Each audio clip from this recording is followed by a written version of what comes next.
A billionaire found two hidden twin girls on his private jet and decided to take them to his mansion.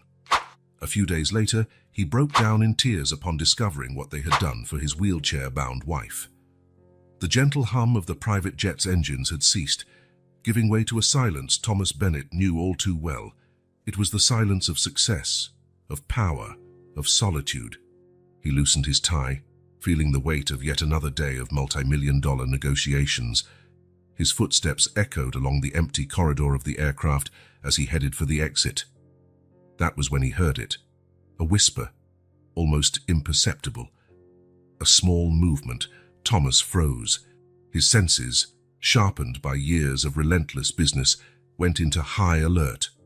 Slowly, he turned around. There, curled up in the overhead luggage compartment, were two tiny figures, identical twins, no older than 8, sleeping entwined in each other's arms, their angelic faces starkly contrasting with their threadbare clothes and worn-out shoes. "My God," Thomas murmured, his heart pounding faster. As though summoned by his voice, the girls awoke simultaneously. 4 wide and fearful eyes stared back at him. "Please," one of them begged, her voice trembling, "don't send us back." The other chimed in, tears welling up. "We can't go back to the orphanage. Please, sir." Thomas felt as if he had been punched in the stomach. Orphanage? How had these children ended up here? His mind raced, calculating possibilities, risks, consequences. "I'm Sophie," said the one on the left, attempting a brave smile. "And I'm Claire," the other added, squeezing her sister's hand. In that moment, a memory struck Thomas like lightning. He saw himself years ago, sitting beside Marie's hospital bed, his wife. The doctor, voice grave, explaining that the accident had not only left her paraplegic, but also destroyed her dreams of having children. Marie's face, once full of life, now permanently etched with sadness. A mansion, once vibrant, transformed into a mausoleum of shattered dreams. Thomas blinked, returning to the present. The twins watched him, expectant and fearful. "Come," he found himself saying, extending his hands. "Let's go home." The words came out before he could think. It was madness, of course. He was Thomas Bennett. He had built an empire. He had responsibilities, a reputation to uphold. He couldn't just bring 2 unknown children home. But as he saw Sophie and Claire climb hesitantly out of their hiding spot, something inside him cracked. Or perhaps it finally mended. In the car, heading to the Bennett mansion, the twins pressed close together in the back seat, marveling at the city lights beyond the windows. "Are you hungry?" Thomas asked, feeling strangely awkward. Claire nodded timidly. "At the orphanage, Martin, we only ate once a day." Thomas felt a surge of anger. What kind of place was that? "And how did you end up on my plane?" he asked, trying to keep his voice calm. Sophie lowered her gaze. "We heard the other kids talking about a rich man who was in town. They said he sometimes helped children," Claire continued, tears gathering. "So we ran away. We hid at the airport for 2 days. Thomas remained silent, processing. 2 children had risked everything for a chance at a better life, and now, here they were, in his car. "And your parents?" he dared to ask. The silence that followed was deafening. "We never knew them," Sophie finally replied. "We were left at the orphanage's doorstep as babies." Thomas felt a lump in his throat. He remembered all the times he'd complained about his life, the work pressures, the endless meetings, and here were 2 children who had never known a family's love. The car stopped at a drive-thru. Thomas ordered as much food as he could, watching in the rearview mirror as the girls' eyes widened at each bag piling in. As they ate ravenously, Thomas couldn't stop thinking about Marie. How would she react? The mansion, silent for so long. Would it now be filled with children's voices? It was madness, yes. Temporary, of course. He needed time to think, to plan. But seeing Sophie and Claire's grateful smiles, their faces covered in ketchup and happiness, Thomas felt something he hadn't felt in years. Hope. The car approached the Bennett mansion. Thomas knew that once he passed through those gates, his life would change forever. It was risky, unwise, potentially disastrous. But as he listened to the girls' gentle laughter in the back seat, Thomas Bennett, the ruthless business titan, made the most important decision of his life. He would try. The gates opened and the car rolled onto the property. In the back seat, Sophie and Claire squeezed each other's hands, their eyes shining with expectation and fear. Thomas took a deep breath. Whatever awaited him beyond those doors, he would face it. For the first time in years, he was not alone. And so, under the cover of night, two small stowaways entered the Bennetts' lives, ready to spark a storm of changes no one could have foreseen. The iron gates opened with a groan, revealing a winding driveway lined with ancient trees. Sophie and Claire, still huddled in the luxurious back seat, held their breath. Their eyes, accustomed to the orphanage's worn grey walls, now drank in every detail of the almost magical scene unfolding before them. "Is it a castle?" Claire whispered, her nose pressed against the glass. Sophie, always the more observant, gently corrected her.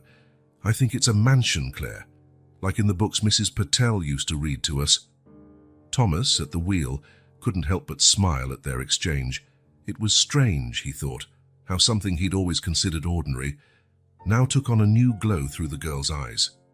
As the car advanced, the Bennett mansion emerged from the shadows like a sleeping giant. Its stone walls, once symbols of status and success for Thomas, now seemed cold and intimidating.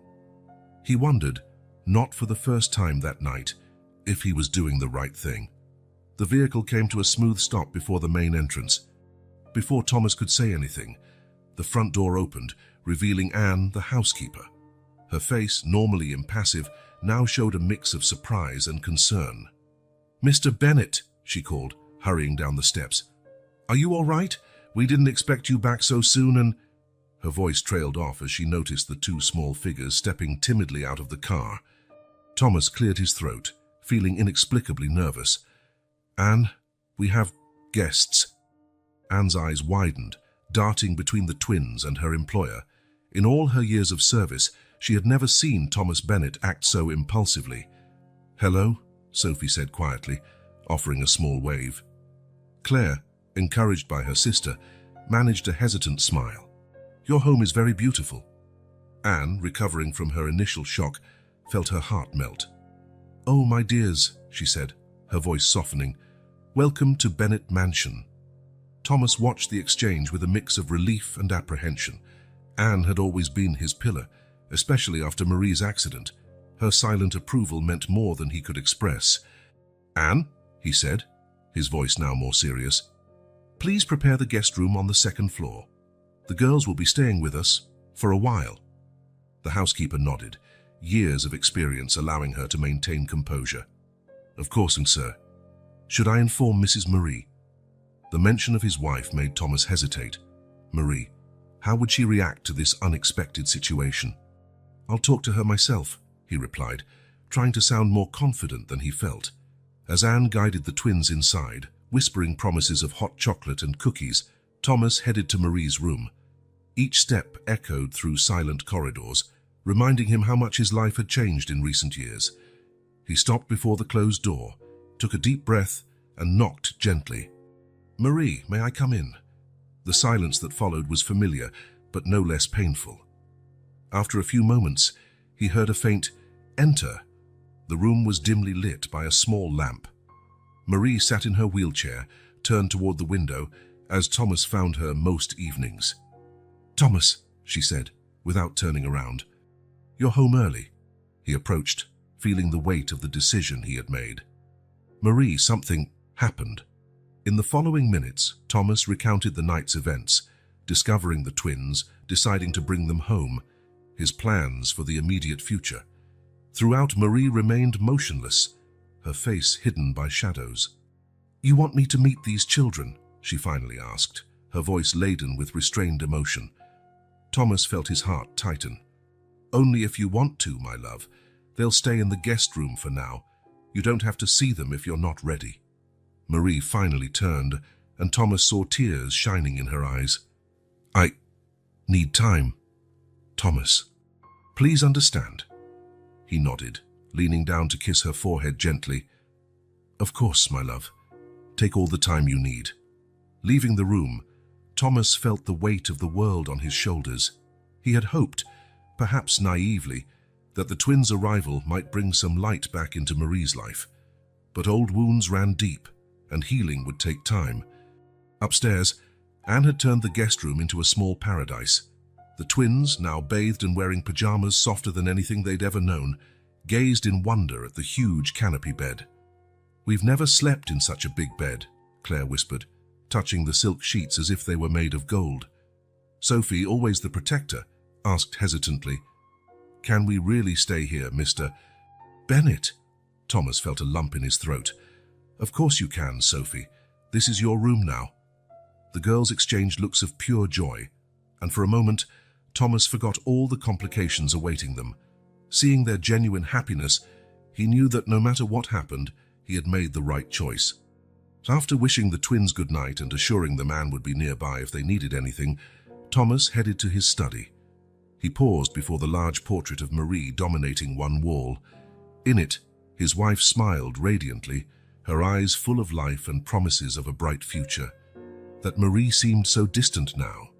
The accident had not only confined her to a wheelchair, but also robbed her of her joy and dreams. Thomas touched the portrait's frame, feeling the weight of years and missed opportunities. "What am I doing, Marie?" he whispered to the image. "Can I fix what we broke?" The mansion's silence was his only answer. Outside, the night advanced, carrying the promise of a new day. A day Thomas awaited with a mix of fear and hope. Somewhere above him, two small sisters slept in a bed far too large, dreaming of castles and new beginnings, and in a darkened room, a once vibrant woman gazed at the stars, wondering if there was still room in her wounded heart to dream again. The Bennett mansion, for so long a monument to sadness and isolation, seemed to hold its breath, awaiting dawn and the changes it would bring. Dawn arrived at the Bennett mansion like a whispered promise. The first rays of sunlight slipped through heavy curtains, illuminating a world Sophie and Claire could scarcely believe was real. They awoke almost simultaneously, their eyes meeting in a blend of excitement and apprehension. "It wasn't a dream," Claire murmured, a smile spreading across her face. Sophie, always more cautious, nodded slowly. "But remember, Claire, we have to behave. We don't know how long we'll stay." The words hung in the air, charged with hope and fear. But childlike curiosity soon overcame any hesitation. Quiet, almost furtive, the girls slipped out of the room, ready to explore their new temporary home. The corridor stretched before them, seemingly endless, its walls adorned with paintings and tapestries that told stories of a grand past. Sophie gently touched a Chinese porcelain vase, marveling at its beauty. "It's like being inside a museum," she whispered to Claire. The twins moved on, their footsteps echoing softly through the halls. Each room they discovered offered new wonders, a library with shelves that seemed to reach the sky, a dining room with a crystal chandelier casting rainbows on the walls, a kitchen straight out of a fairy tale. In her room, Marie sat in her wheelchair as always, facing the window. But today, something was different. The sounds, tiny footsteps, muffled whispers, occasional giggles, sounds she hadn't heard in years inside that house, sounds of life. She closed her eyes, letting memories flood in. She remembered when she and Thomas had bought the mansion, full of dreams and plans. They imagined it filled with children's laughter, birthday parties in the garden, cozy Christmases by the fireplace. But fate had other plans. A solitary tear rolled down her cheek. Marie wiped it away quickly, surprised by her own emotion. How long had it been since she allowed herself to feel? Downstairs, Thomas watched the twins from his study. He saw their eyes light up at each new discovery, how they whispered to each other, sharing secrets and dreams. It was as if the mansion itself was awakening from a long sleep, gaining color and life through their presence. Claire suddenly stopped before a slightly open door. "Sophie, look," she exclaimed softly. It was a music room, long forgotten. Instruments covered with fine white sheets looked like silent ghosts. Claire, as if hypnotized, approached a slender object. Carefully, she removed the cloth, revealing a dark, gleaming violin. "It's beautiful," Sophie whispered, admiring it. Claire picked up the instrument reverently. She had never played a violin, but something about it called to her. She placed it under her chin, as she had once seen in an illustrated orphanage book. With the bow trembling slightly in her hand, she drew it across the strings. The first note emerged hesitant, almost timid, but soon it was followed by another and another.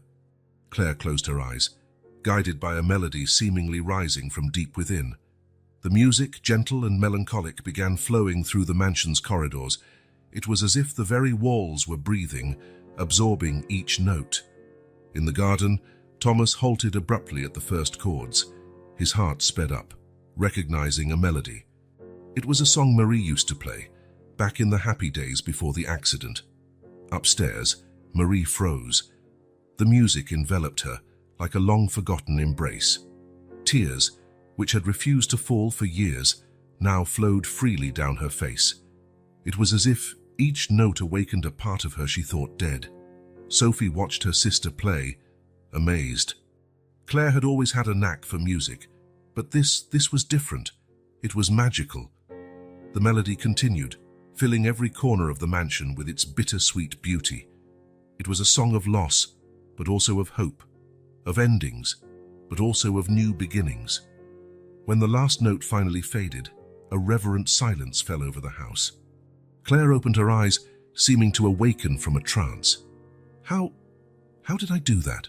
she asked, looking at the violin with wonder and confusion. Sophie hugged her sister, feeling something profound had changed. "It was incredible, Claire. You're incredible." In the hallway, Anne, the housekeeper, discreetly wiped away a tear.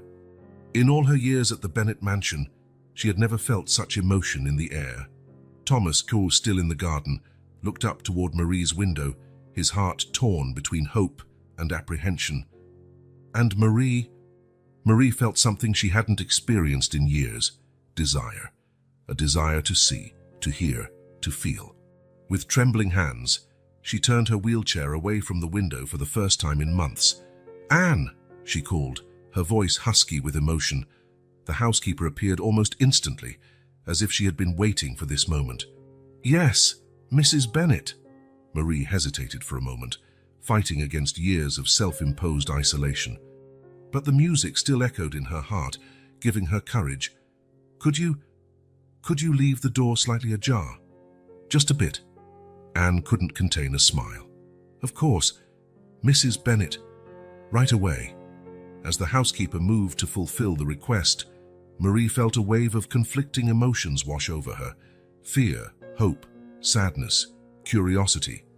But above all, a feeling she couldn't name.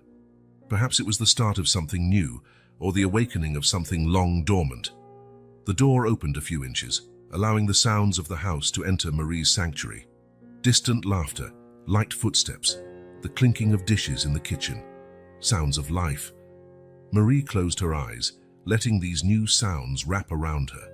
For the first time in years, she allowed herself to imagine a different future. One where maybe, just maybe, there was room for more than mere survival. Outside, the sun rose higher in the sky, bathing the Bennet mansion in golden light. A new page was being turned, a different story was beginning to be written. And it all started with the echo of a long-forgotten song, played by tiny hands on a dusty violin. The dawn painted the sky in gentle shades of pink and gold as Sophie, always an early riser, slipped out of bed. Claire still slept soundly, clutching the violin as if it were a teddy bear. Quietly, Sophie left the room, guided by the curiosity that consumed her since they arrived at the Bennet mansion. Her bare feet carried her to a glass door leading to the back of the property. With a slight push, she found herself in a completely new world. The garden, once majestic, now lay in melancholy neglect. Wilted roses hung from their stems, weeds choked the flower beds, and the central fountain stood dry and cracked. But Sophie didn't see desolation. She saw potential. At the orphanage, her only comfort was a tiny pot of daisies hidden under a bed. Now, before her, stretched an entire kingdom of green possibilities. Without hesitation, she knelt in the damp earth, her small hands beginning to pull weeds with determination. As she worked, a soft melody escaped her lips, a lullaby a kind caretaker used to sing at the orphanage. In the bedroom, Claire awoke to find her sister missing. Still sleepy, she picked up the violin and followed the soft sounds drifting from the garden. Seeing Sophie hard at work, Claire smiled.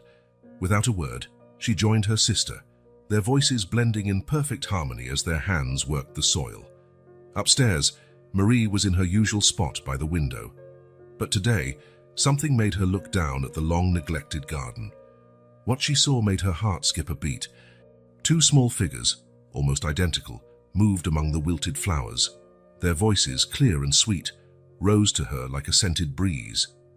Marie leaned forward, her eyes fixed on the girls who were bringing life into her monochrome world.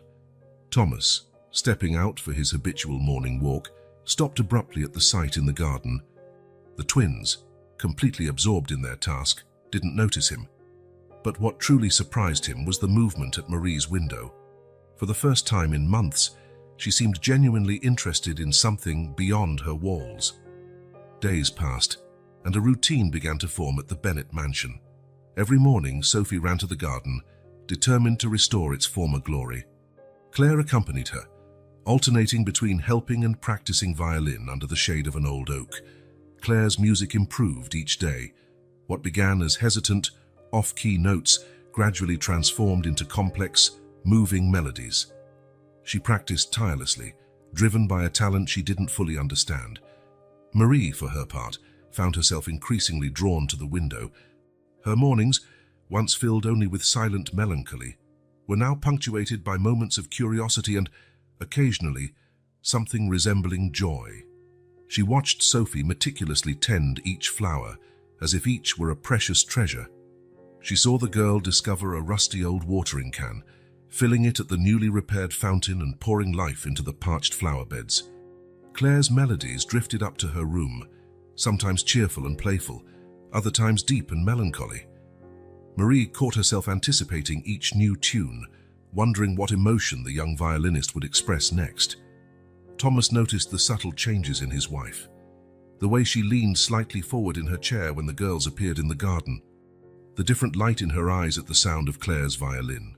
Small gestures that others might miss, but that meant the world to him.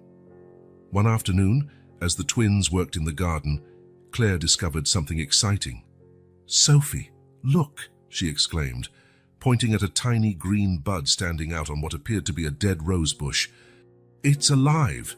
Sophie rushed over, her eyes shining with excitement. "It's a miracle, Claire. We did it!" The two girls danced in circles, laughing and singing an improvised song about reborn roses and magical gardens. Their joy was contagious, echoing throughout the mansion's grounds. In Marie's room, something extraordinary happened. Hearing the girls' laughter, a smile, small, hesitant, but undeniably real, curved the corners of her lips. For a brief moment, the weight she carried seemed lifted. Thomas, passing by the corridor at that moment, stopped abruptly upon seeing Marie's reflection in the mirror. The smile, though fleeting, was like a ray of sunshine through dark clouds. He felt tears fill his eyes, a mixture of relief and hope flooding his chest. That night, during dinner, which the twins still took separately, respecting Marie's space, Thomas noticed a subtle change in his wife's demeanor. "The girls," Marie said softly, breaking their usual silence, "they seem to like the garden." Thomas nearly dropped his fork, surprised by Marie initiating a conversation about the children. "Yes," he replied, trying to contain his emotion, "especially Sophie. She has a real gift for plants." Marie nodded slightly, her eyes distant, as if seeing beyond the room's walls. "And Claire, she plays very well for someone so young." "Truly," Thomas agreed, his heart pounding at the possibility of a real conversation with his wife after so long. "It's almost as if music is in her blood." For a moment, silence reigned again. But it was a different silence, charged with unspoken possibilities. Finally, Marie spoke again, her voice almost a whisper. "Perhaps one day I might see them in the garden, up close." Thomas felt as if the world had stopped turning. It was more than he had dared hope for. Gently, he covered Marie's hand with his own, feeling her tremble slightly under his touch. "Whenever you're ready, my love," he said softly. "They'll be there." As night fell over the Bennett mansion, something new hung in the air. a sense that after years of emotional winter, the first buds of spring were finally emerging. It all began with two small gardeners and a tiny violinist breathing life and music into a once silent world. Morning brought a new energy to the Bennett mansion. Feeling more comfortable in their temporary home, Sophie and Claire decided it was time to leave their mark. Armed with colored pencils, paper, and flowers they had gathered, the twins embarked on a mission of transformation. Their room was the first target. The once austere, impersonal walls soon came to life with colorful drawings. Paper butterflies danced on the ceiling, suspended by invisible threads. Improvised vases made from cookie tins given by Anne held vibrant bouquets in every corner. "Look, Sophie," Claire exclaimed, holding up a drawing. "It's our family." Sophie approached, her heart racing at what her sister had created. On the paper, 5 smiling figures stood out, the twins hand in hand, flanked by Thomas and Marie. Anne smiled in the background, completing the scene. "It's beautiful, Claire," Sophie whispered, feeling a mix of hope and apprehension. Would this ever become reality? Encouraged by the result in their room, the girls extended their art into the hallway. With Thomas's hesitant permission, small drawings and floral arrangements began appearing on tables and walls, bringing color and life to once somber spaces. In Marie's room, a subtle but significant change was occurring. After days of watching the twins in the garden, she felt a growing desire to be closer, even if she wasn't yet ready for a direct encounter. "Anne," Marie called one morning, her voice trembling slightly, "could you move my chair closer to the window?" The housekeeper, barely containing her surprise and joy, nodded immediately. "Of course, Mrs. Bennett, right away." Carefully, Anne adjusted the wheelchair's position, allowing Marie a clear, wide view of the garden below. Marie's heart raced as she saw the small figures of the twins moving among the flowers, their laughter drifting up to her like a sweet melody. Meanwhile, inspired by Marie's growing connection with the girls, Thomas had an idea. Searching through old boxes in the attic, he found a long-forgotten treasure, Marie's sheet music. Pages upon pages of compositions she had written in happier times before the accident. With a mixture of nostalgia and hope, Thomas selected some of Marie's favorite pieces. Carefully, as though planting a precious seed, he left them accidentally near Claire's violin. The next morning, Claire found the sheet music. Her eyes sparkled with excitement at the sight of those carefully handwritten notes. "Sophie, look," she called, flipping through the pages reverently. "These are songs I've never seen before." Sophie drew near, curious. "Whose are they?" They examined the sheets, noticing the name Marie Bennett delicately written in a corner of each page. "Marie," Claire whispered, voice filled with admiration. "She's a composer?" At that moment, an idea bloomed in Claire's mind. With renewed determination, she picked up the violin and began to decipher the notes, eager to bring Marie's compositions to life. While Claire devoted herself to the music, Sophie made her own discovery in the garden. Hidden behind a bush, she found an old photo album. Its pages were yellowed by time, but the images were still clear. Marie, younger, smiling radiantly among a lush garden. Sophie was amazed by the floral arrangements in the photos. Complex, elegant, and full of life. They were true works of art. Using the album as a guide, she began to recreate some of the designs, determined to bring back a bit of the magic Marie had once created. The following days were filled with music and flowers. Claire practiced Marie's compositions tirelessly, each note played with reverence and care. Sophie, for her part, worked meticulously in the garden, consulting the photo album at every step. From her window, Marie watched it all with mixed emotions. The sound of her own compositions, silent for so long, now echoed through the mansion, bringing forth memories long buried. And the garden. Seeing her old creations revived by Sophie's small, dedicated hands, felt almost surreal. Thomas noticed changes in Marie, the way she leaned forward in her chair, eager to catch every detail. The light in her eyes when a familiar melody floated through the air.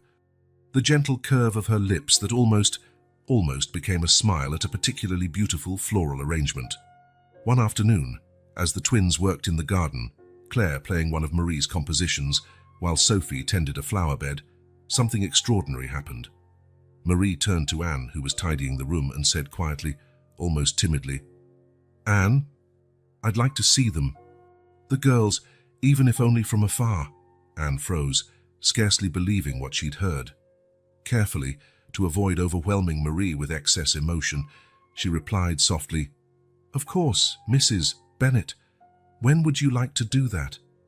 Marie hesitated for a moment, her eyes drifting back to the window where the twins were visible. "Now," she whispered, "before I lose my courage." With infinite care and patience, Anne helped Marie prepare. For the first time in months, Marie allowed her hair to be brushed and exchanged her usual robe for fresh clothes. Discreetly alerted by Anne, Thomas waited in the corridor, his heart pounding with a mix of hope and apprehension. Slowly, Marie's door opened. Anne pushed the wheelchair, Marie seated stiffly, her hands gripping the arms of the chair so tightly her knuckles were white. When they reached the balcony overlooking the garden, Marie closed her eyes for a moment, breathing deeply. When she opened them again, tears shone on her lashes. Down below, unaware of the unfolding scene, Sophie and Claire continued their work, their voices and laughter floating in the afternoon air. "They're," Marie began, her voice choked with emotion. "They're beautiful."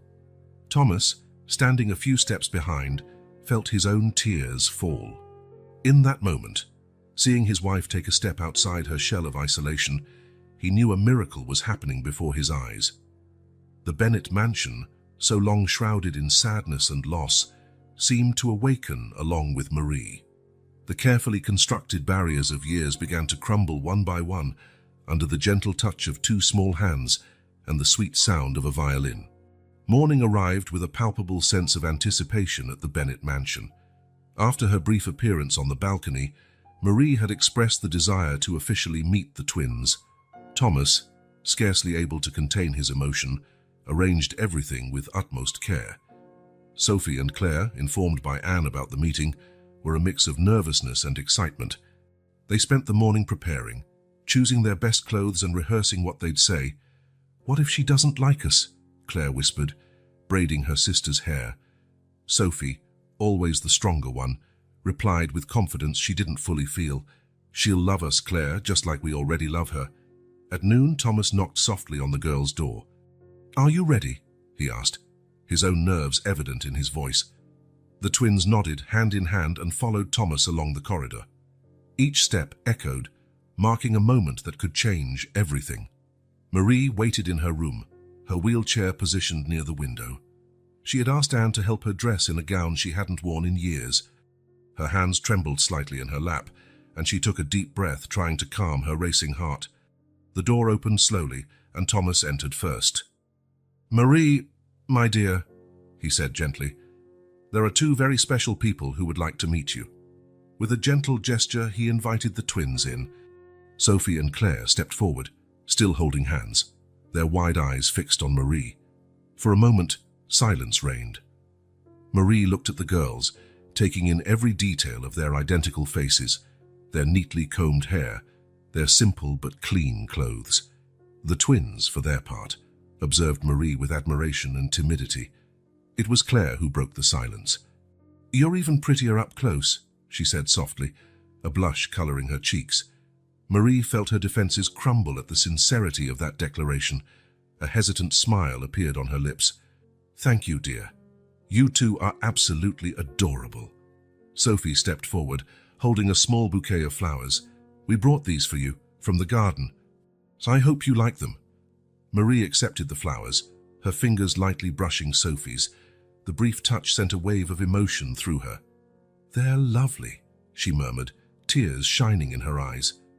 Thomas watched the scene, his heart overflowing with emotion. He saw how Marie gradually relaxed, how her face lit up in a way he hadn't seen in years. "We heard you're a great gardener," Sophie said, her voice growing more confident. "We found some old photos and tried to recreate some of your arrangements in the garden. We'd love to show you when you're ready." Marie was surprised by the girl's initiative. You did this for me?" Claire nodded enthusiastically. "Yes. And I've been practicing your music too. Thomas showed us your sheet music. Your compositions are incredible, Marie. The mention of her compositions made Marie's heart skip a beat. She cast a quick glance at Thomas, who smiled encouragingly. We'd love to play something for you, Claire continued, taking the violin Thomas had discreetly brought along. May I? Marie nodded, too emotional to speak. Claire positioned the violin and began to play. The first notes of one of Marie's favorite compositions filled the room. Sophie stood beside her, softly humming along, their voices and notes weaving together seamlessly. Thomas watched, amazed, as Marie's eyes filled with life. He saw how she leaned slightly forward in her wheelchair, completely absorbed in the music. It was as if years of pain and isolation were being washed away by the purity of the moment. When the music ended, there wasn't a dry eye in the room. Marie applauded softly, a genuine smile lighting her face. That was beautiful, girls. Thank you. The twins beamed, proud they had pleased Marie. You know, Sophie began, her voice hesitant, we heard about your accident. It must have been scary. Marie froze, her eyes widening. Thomas stepped forward, worried that this might be too much for his wife, but Claire, innocent of the tension she'd caused, continued, But you're so strong, Marie. Surviving such a bad car accident, you're like a superhero to us. Marie blinked, confused. Car accident, she murmured. Thomas intervened quickly. Girls, perhaps we shouldn't.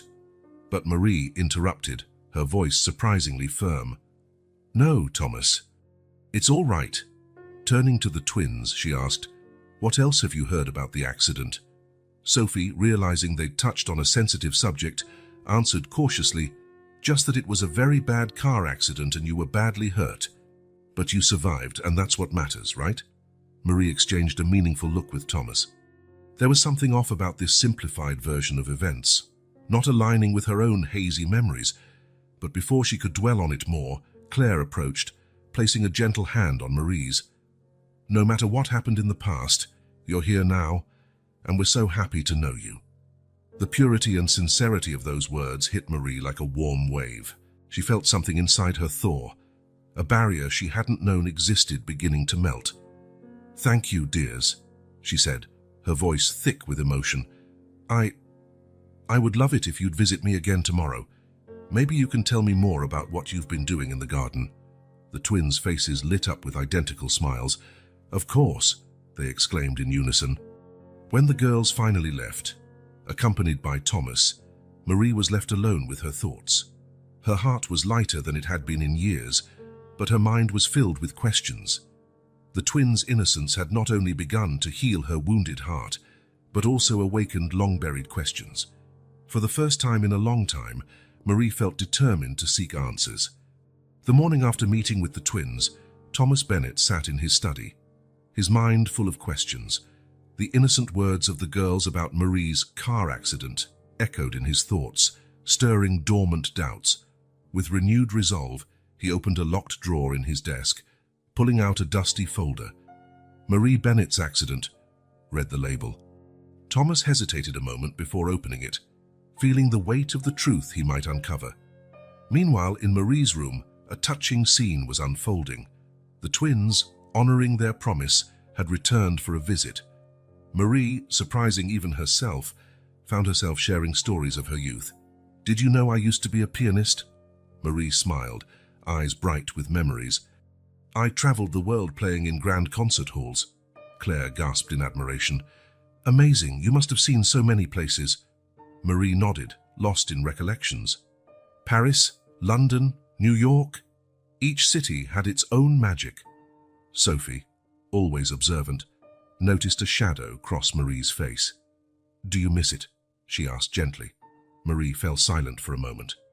Yes, she finally replied, but sometimes life leads us down unexpected paths. The twins exchanged looks, sensing the weight of Marie's unspoken words. Later that day, while Marie rested, Claire wandered the mansion's corridors, exploring every nook and cranny with childish curiosity. In a forgotten cabinet, she found a small leather-bound book. Intrigued, she opened it, recognizing Marie's elegant handwriting. Without thinking twice, Claire began reading. April 20th. Thomas and I talked about having children today. My heart overflows with joy at the thought of little feet running through this house. I can't wait to be a mother. Claire felt a tightness in her chest. Carefully, she put the diary back where she found it, her mind filled with questions and a growing sense that she and Sophie could be more than just temporary guests. In Thomas's office, Sophie had offered to help organize some papers. While sorting through a pile of documents, a sealed envelope marked confidential slipped from her hands, its contents scattering on the floor. Quickly, Sophie began gathering the papers, but her hands froze as she saw Marie's name on one of them. Her eyes skimmed the lines, catching phrases like brake system failure and possible sabotage. Sophie's heart pounded. This didn't sound like a simple car accident. With trembling hands, she returned the documents to the envelope, her mind spinning with the implications of what she had discovered. Thomas, unaware of the girl's discoveries, continued his own investigation. Each document he reviewed deepened his discomfort. The circumstances of Marie's accident seemed increasingly suspicious. A knock on the door interrupted his thoughts. It was Anne. "Mr. Bennett," she said, her voice heavy with worry, "there's something I need to tell you about the day of Mrs. Marie's accident." Thomas felt his heart tighten. "What is it, Anne?" The housekeeper hesitated, then, with determination, began to speak. She revealed that on the day of the accident, she had seen a man tinkering with Marie's car. At the time, she assumed it was routine maintenance, but now with the girl's questions, doubts had resurfaced. Thomas listened carefully, each of Anne's words confirming his growing suspicions. When she finished, he stood, his expression a mix of shock and resolve. "Anne, thank you for telling me. Please don't mention this to anyone else, especially Marie or the girls." As soon as Anne left, Thomas picked up his phone. His hands trembled slightly as he dialed a number he hadn't used in years. "Hello, Detective Ramirez. This is Thomas Bennett. I need your help reopening an investigation. It's about my wife's accident." I believe it wasn't an accident. While Thomas spoke on the phone, outlining the new details and his suspicions, he didn't notice Sophie standing outside the office door, having returned to ask him about the documents she found. She overheard every word, her young heart heavy with the burden of these secrets. In Marie's room, Claire had returned, the knowledge of the secret diary burning in her mind. She watched Marie, now peacefully asleep, and felt a wave of protectiveness and love for this woman who had suffered so much and who, without knowing it, had achieved her dream of having children in her life. As night fell over the Bennett mansion, each of its inhabitants carried a secret. Marie, dreaming of a past that felt increasingly distant. Thomas, determined to uncover the truth behind the accident. Claire, holding the knowledge of Marie's deepest wish. Sophie, wrestling with a shocking revelation about the true circumstances that had changed their new family's life forever. The air was laden with unspoken truths and looming revelations. The mansion, recently so quiet, now pulsed with the energy of secrets waiting to be unveiled. Thomas, ending his call, gazed out the study window. The full moon bathed the garden in silver light, illuminating the flowers the twins had so carefully tended. He made a silent promise to himself, to Marie, and to the girls who had brought light back into their lives. "I'll find out the truth, no matter the cost.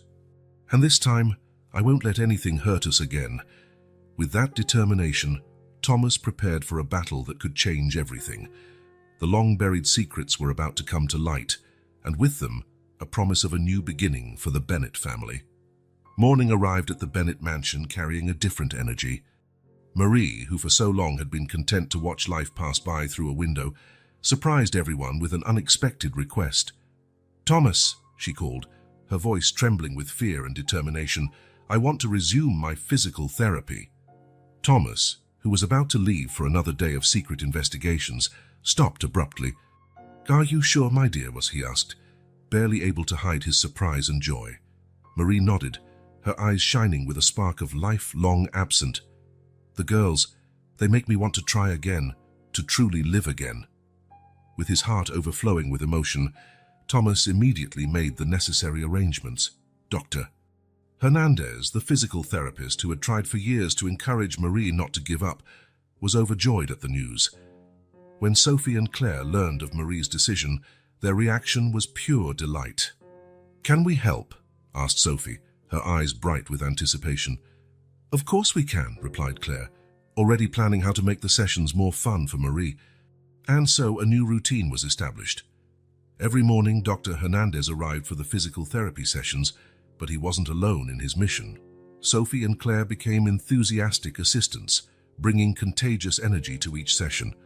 Sophie took charge of decorating the therapy room with fresh flowers from the garden, filling the space with colors and fragrances, reminding Marie of her old passion for gardening.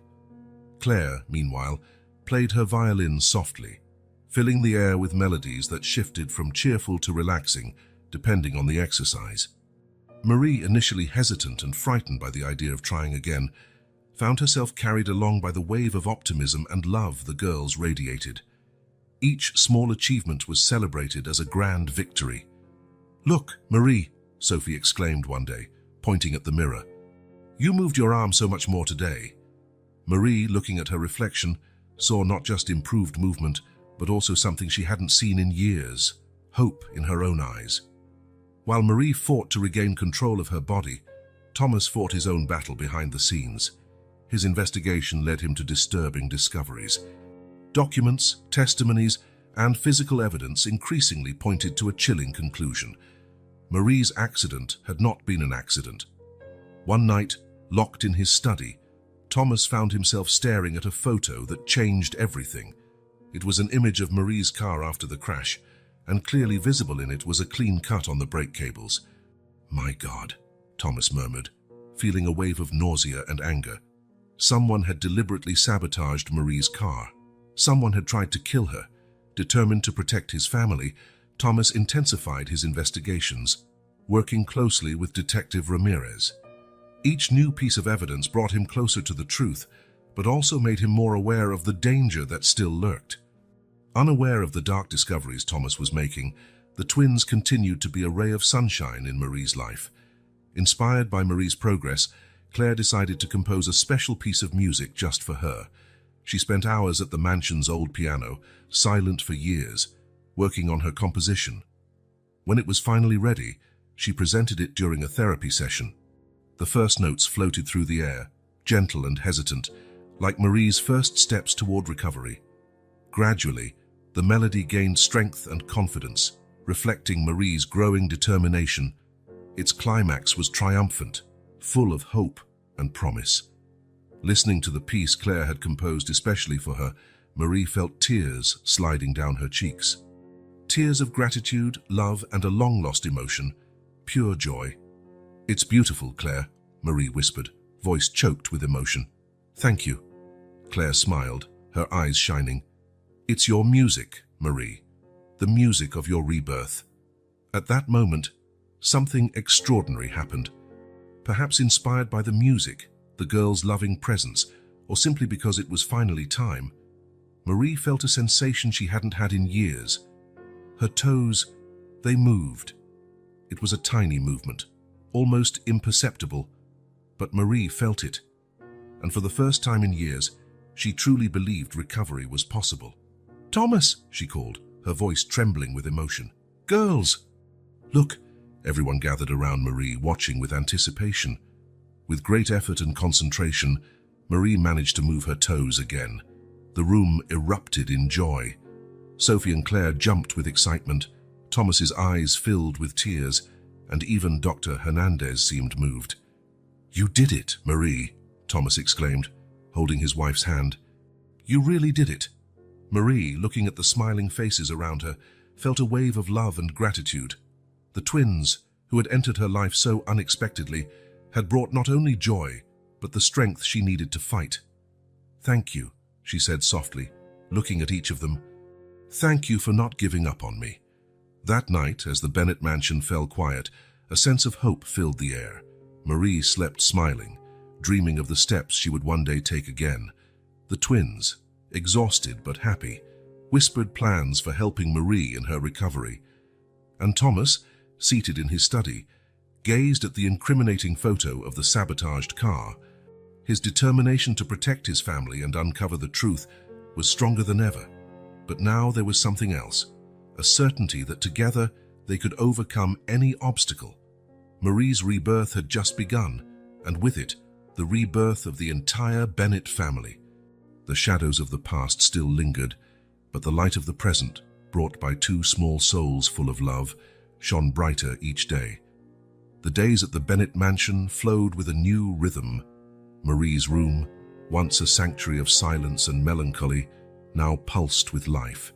Sophie and Claire had become constant presences, bringing energy that seemed to dispel the shadows long dominant in that space.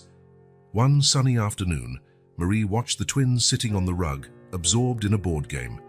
The light streaming through the window created a golden halo around them, and Marie found herself smiling, amazed by the scene. "Checkmate," Sophie exclaimed, laughing at Claire's surprised expression. "How do you do that? You always win," Claire protested, though her tone held more admiration than frustration. Marie laughed softly, drawing the girls' attention. "Perhaps I can teach you some tricks, Claire. I used to be quite good at chess." Claire's eyes lit up. "Really? How you'd play with me, Marie?" "It would be my pleasure," replied Marie, feeling a wave of affection for the girls. Thomas, passing by the corridor, stopped at the sound of laughter. Silently, he observed through the slightly open door, his heart filling with an emotion he could barely contain. Marie, his Marie, was smiling. Not just a polite or forced smile, but a genuine one that lit up her entire face. Her eyes, for so long dulled by sadness, now sparkled with vibrancy he hadn't seen in years. Later that night, as he helped Marie prepare for bed, Thomas couldn't help but comment, "You seem different, my love. Lighter, happier." Marie looked at him, a gentle expression on her face. "I feel different, Thomas. It's as if I've been waking from a long sleep." Thomas took her hand, feeling a wave of emotion wash over him. "The girls, they brought something back to you, didn't they?" Marie nodded, tears shining in her eyes. "They reminded me of who I used to be, of who I can still be." While the Bennetts experienced this new joy, a silent fear began to grow in Sophie and Claire's hearts. At night, in their room, the twins were haunted by nightmares. Sophie woke with a start, her heart hammering. In the dream, she and Claire were taken from the mansion, forced back into the cold solitude of the orphanage. Marie and Thomas watched, helpless, as the girls were led away. "Claire," Sophie called softly, her voice trembling. "You can't sleep either," Claire answered, turning in bed to face her sister. "I had a nightmare," Sophie confessed, about having to leave." Claire reached out, gripping her sister's hand tightly. "I've been having those dreams too." "Sophie, what if they don't want us anymore?" The question hung in the air, heavy and frightening. The twins held each other close, seeking comfort in one another while fear of the unknown enveloped them. The next morning, Marie noticed the girls seemed less lively than usual. Their smiles didn't fully reach their eyes, and there was a subtle tension in their shoulders.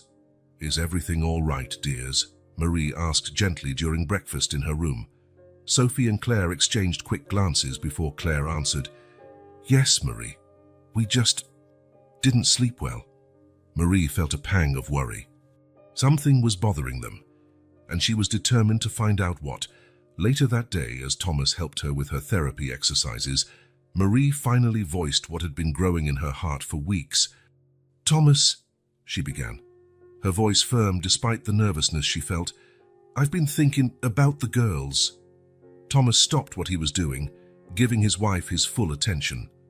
"What about them, my dear?" Marie took a deep breath, gathering courage. "I want to adopt them, Thomas. I want them to be our daughters, officially and forever." The silence that followed was deafening. Thomas looked at Marie, seeing determination in her eyes, certainty in her expression. It was as if the Marie he had known years ago, strong and decisive, had finally returned. "Are you sure?" he asked gently, though his heart already knew the answer. Marie nodded, tears of happiness shining in her eyes. "I've never been so sure of anything in my life, Thomas. They are our daughters, Maybe not by blood, but by love, by choice. Thomas felt his own heart swell with joy. He leaned in, kissing Marie's forehead tenderly. "Then that's what we'll do, my love. We'll bring them into our family officially." That night, after the twins had gone to sleep, Thomas locked himself in his study. With renewed determination, he began researching the adoption process, making discreet calls to lawyers and agencies. As he worked, his eyes fell on a photo of the twins now adorning his desk. In it, Sophie and Claire smiled radiantly, their hands entwined with Marie's. It was an image of pure happiness, of a family that already existed in their hearts, now just needing a piece of paper to confirm it. Thomas picked up the phone, dialing the number of his trusted lawyer. "Hello, it's Thomas Bennett. I need your help with something very important and confidential. I want to begin the adoption process for 2 girls." As he spoke, Thomas felt a mix of emotions: joy for the family they were about to complete, determination to protect the girls and Marie from any threat that might still linger, and deep gratitude for the fate that had brought Sophie and Claire into their lives. Upstairs, the twins slept peacefully for the first time in days, their nightmares momentarily forgotten. And in the adjacent room, Marie drifted off with a smile on her lips, dreaming of the bright future now unfolding before them. The invisible bonds that had formed between the Bennetts and the twins were about to become unbreakable, sealed not just by love, but by law. The mansion, once a place of sorrow and isolation, now pulsed with the promise of a new start, of a fully complete family. Thomas Bennett's study was steeped in palpable tension. Before him, seated uncomfortably in leather chairs, were Richard Hawthorne and Marcus Delacroix, his former partners at Bennett Technologies. Silence was broken only by the ticking of an old clock on the wall. Thomas slid a folder across the desk toward the 2 men. "Gentlemen, I believe we have much to discuss." Richard, always the more impulsive one, opened the folder. His face visibly paled at its contents. "Thomas, what does this mean?" "This," Thomas replied, his voice laden with restrained anger, "is the proof you 2 were involved in Marie's accident." Marcus, maintaining a calm facade though his eyes betrayed worry, intervened. "These are very serious accusations, Thomas. I hope you've considered the implications of what you're suggesting." Thomas stood, his hands on the desk.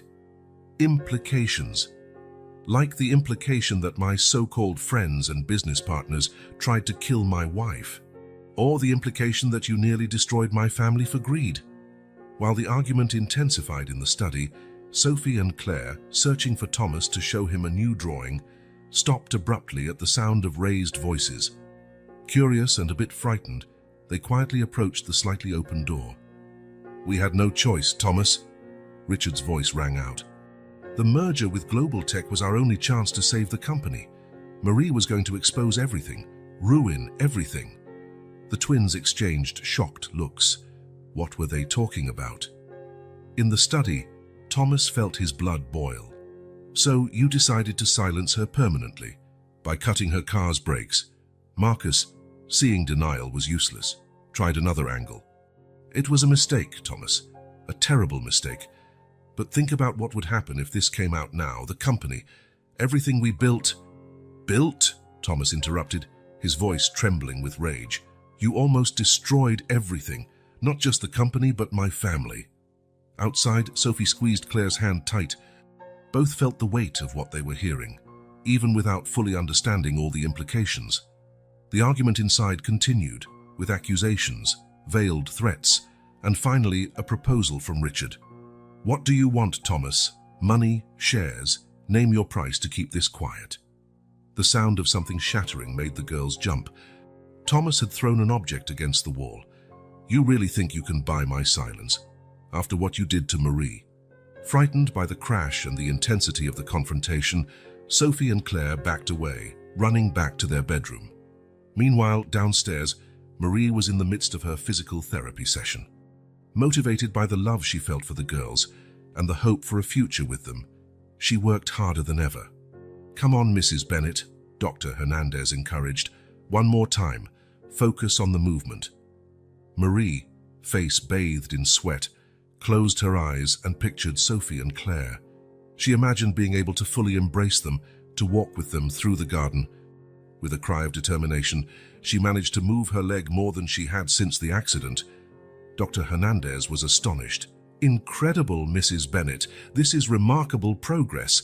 Marie, exhausted but radiant, smiled. "It's for them, Doctor. For my girls." In the twins' bedroom, Sophie and Claire sat on their beds, silence heavy between them. Finally, Claire spoke. "Sophie, what do we do? The conversation we heard, it sounded so serious." Sophie hugged her sister, feeling torn. "I know, Claire. It's about Marie's accident. Thomas needs to know we can help him, but how?"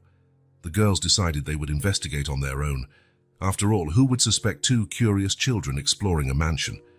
In the days that followed, while Thomas continued confronting his ex-partners and Marie focused on her recovery, Sophie and Claire searched every corner of the mansion they could access. It was during one of these explorations that they made a crucial discovery. In the attic, hidden behind a stack of dusty boxes, they found an old briefcase. Carefully, they opened it. Inside were documents, photos, and, to their surprise, a small electronic device that looked like a recorder. "Sophie, look at this!" Claire exclaimed, holding a photo. In it, Thomas stood beside Richard and Marcus, all smiling in front of a building with the Bennett Technologies logo. Sophie picked up the recorder, her fingers trembling slightly. "Claire, what if this has something important recorded on it?" The twins looked at each other, the weight of their discovery heavy upon them. They knew they had found something important, something that could change everything. "We need to show this to Thomas," Sophie said, her voice firm despite her nervousness. Claire nodded, carefully putting the items back into the briefcase. "Yes, but what if this makes things worse? What if we have to leave because of this?" The fear that had haunted them these past days surged again. The possibility of losing the new family they'd found was terrifying. Sophie hugged her sister tightly. "No matter what happens, Claire, we'll always have each other. And Thomas and Marie, they love us, I'm sure of it." With renewed determination, the twins took the briefcase and headed to Thomas's study. Whatever those documents revealed, they would face it together, like the family they had become. As they descended the stairs, the sound of Marie humming softly during her therapy session reached them, reinforcing their resolve. This was their family now, and they would do everything to protect it. Exchanging a look of mutual understanding, Sophie knocked on Thomas's office door. The final confrontation was about to begin, and the pieces of the puzzle would finally fall into place, for better or worse. The doorbell rang through the Bennett mansion, interrupting the peaceful routine of a Sunday afternoon. Anne, the housekeeper, hurried to answer, while Thomas looked up from his newspaper, intrigued by the unexpected visit. At the door stood an elegantly dressed couple. The man, tall and imposing, introduced himself. "Good afternoon. I'm Jonathan Carlson, and this is my wife, Evelyn. We're here to see Mr. and Mrs. Bennett." "It's of utmost importance." Anne, sensing the seriousness in his voice, quickly led them to the sitting room, where Thomas received them with a mix of curiosity and apprehension. "Mr. Carlson, Mrs. Carlson, to what do I owe this visit?" Thomas asked, motioning them to sit. Evelyn Carlson, a woman with a gentle but determined air, got straight to the point. "Mr. Bennett, we've come to talk about Sophie and Claire." Thomas's heart skipped a beat. How did this couple know about the girls? Before he could form a response, Jonathan continued.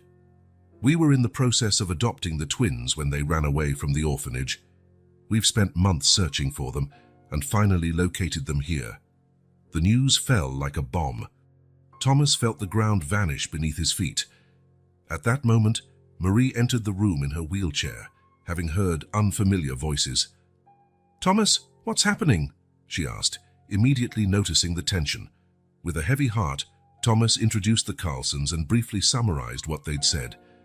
Marie paled, her hands gripping the arms of her chair tightly. You've come to take them?" Marie asked, her voice barely above a whisper. Evelyn leaned forward, her expression softening. "Mrs. Bennett, we understand that you've grown attached to the girls, but we chose them. We were ready to give them a permanent home. We have all the legal documents to prove our intent to adopt." The silence that followed was deafening. Thomas and Marie exchanged desperate looks, the weight of the situation pressing down like a dark cloud. At that moment, the sound of childish laughter echoed in the corridor.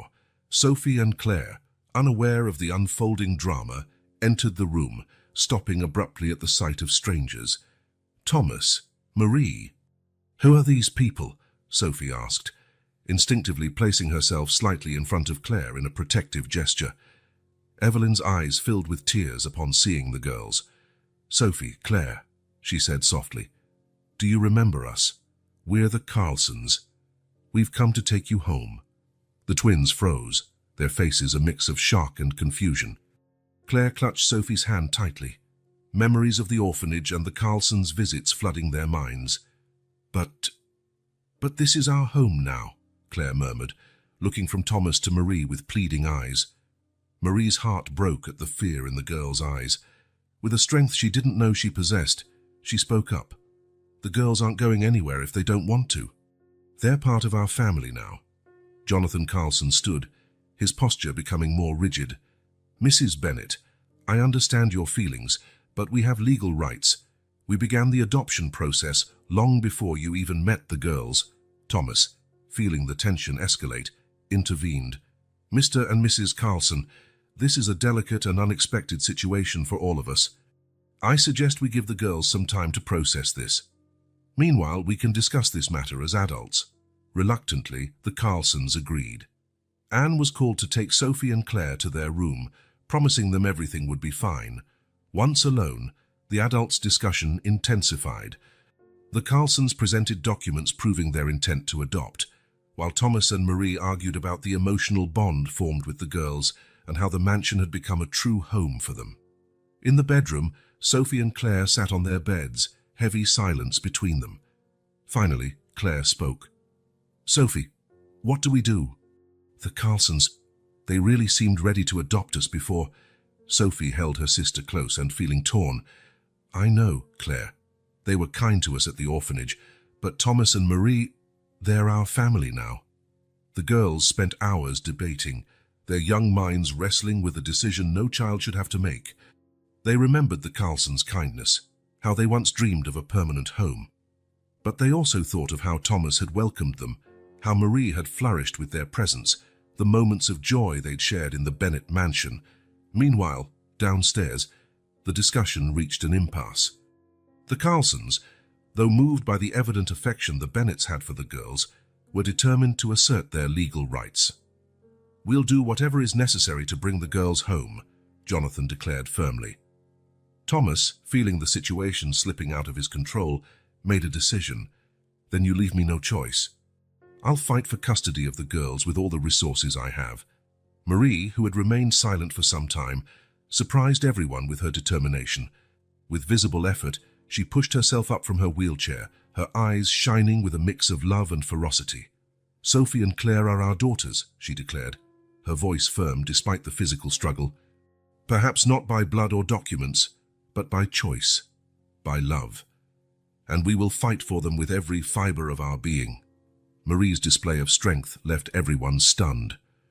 Thomas rushed to support her, tears in his eyes at his wife's resolve. The Carlsons, visibly shaken, stepped back.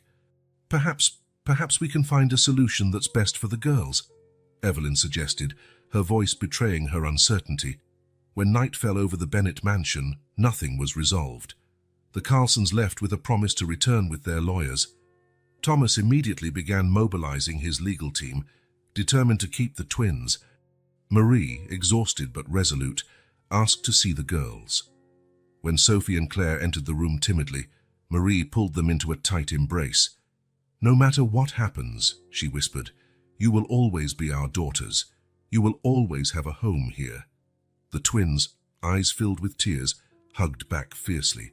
In that moment, despite the uncertainty hanging over their future, they felt the power of unconditional love they had found with the Bennets. Thomas, watching from the doorway, felt his determination solidify. He would do everything in his power to keep his family together.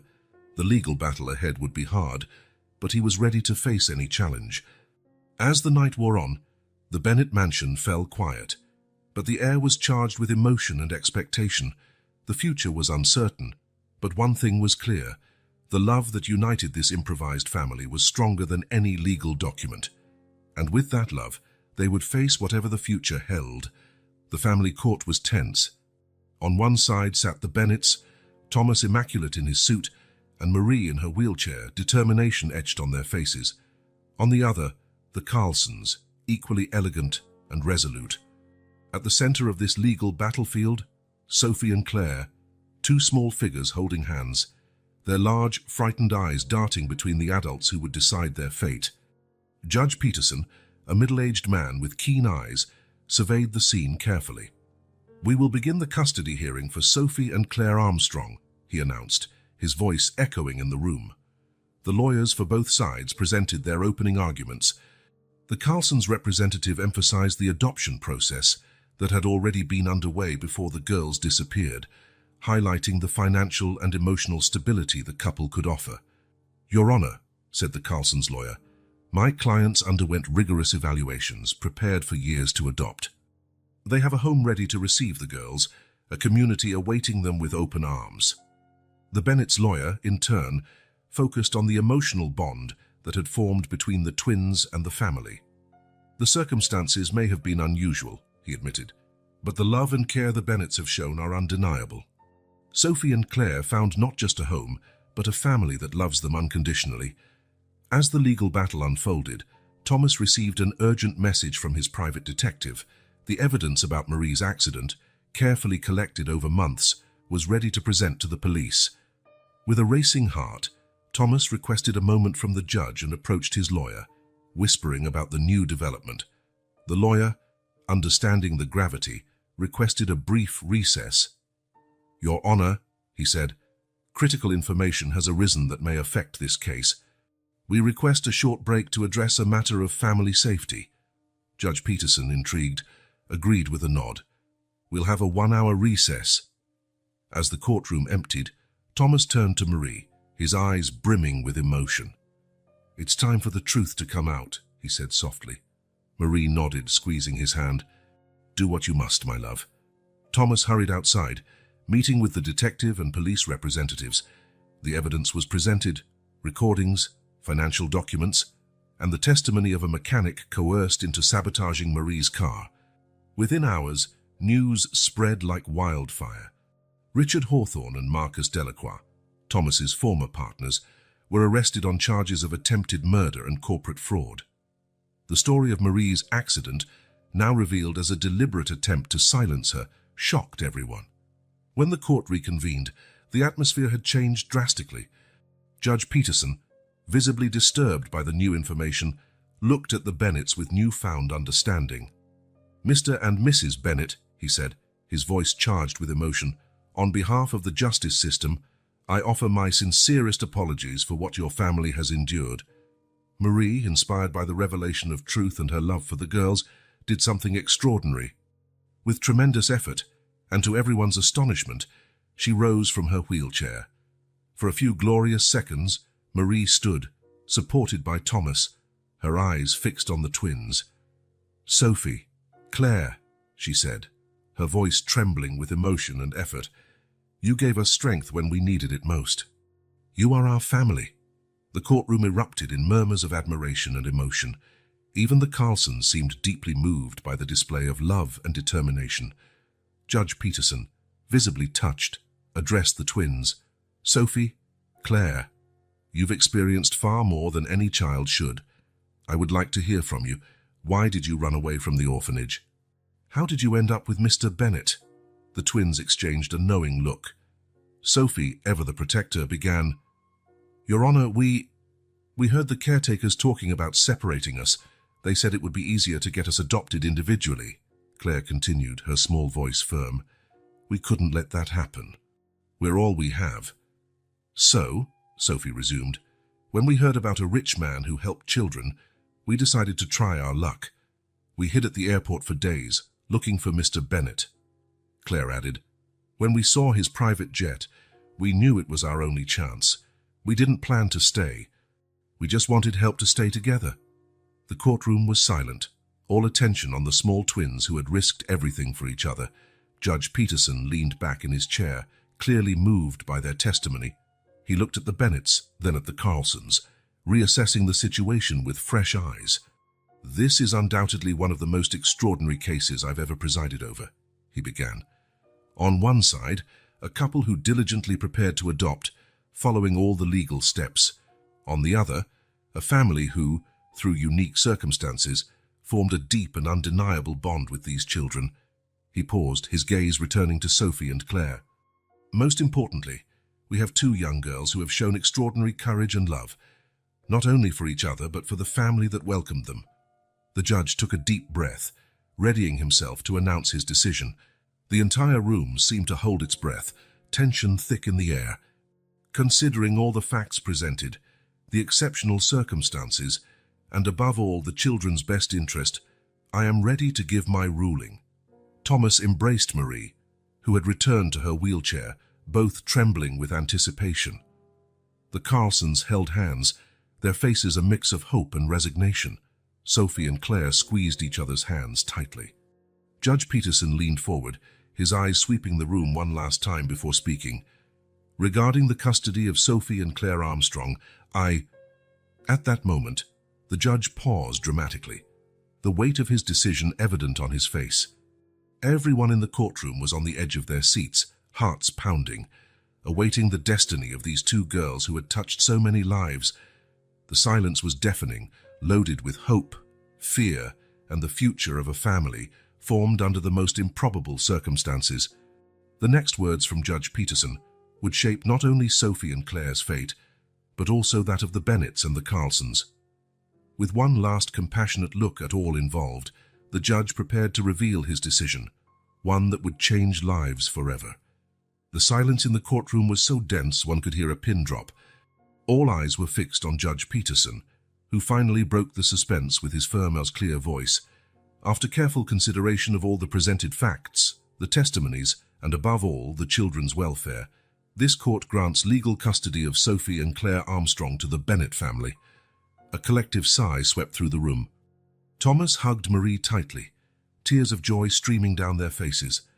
Sophie and Claire, initially paralyzed by shock, soon threw themselves into each other's arms, laughing and crying at once. Judge Peterson, however, wasn't finished. "However," he continued, "this court also recognizes the genuine love and commitment shown by the Carlsons.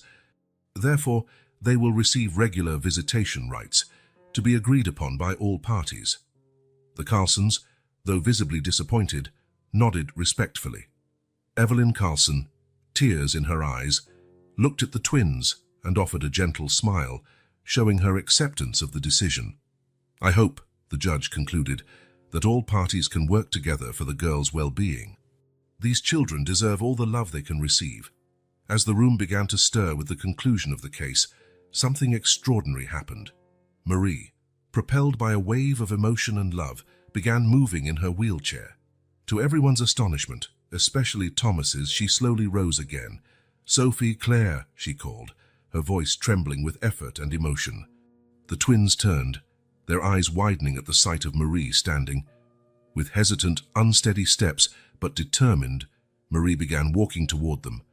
Thomas, fighting the urge to rush to her aid, watched with his heart in his throat. Step by step, Marie advanced. The entire courtroom seemed to hold its breath, witnessing a moment of pure miracle. When she finally reached Sophie and Claire, her legs gave way, but before she could fall, the girls caught her in a hug, holding her up. "My daughters," Marie whispered, hugging them with all her strength. "My dear daughters." There wasn't a dry eye in the courtroom. Even the stoic Judge Peterson discreetly wiped away a tear. The Carlsons, moved by the scene, approached. "Congratulations," said Jonathan Carlson, extending a hand to Thomas. "You truly are the family these girls need." Evelyn knelt beside Marie and the twins. "We're happy for you," she said softly, "and we hope to be part of your lives, even if in a different way than we imagined."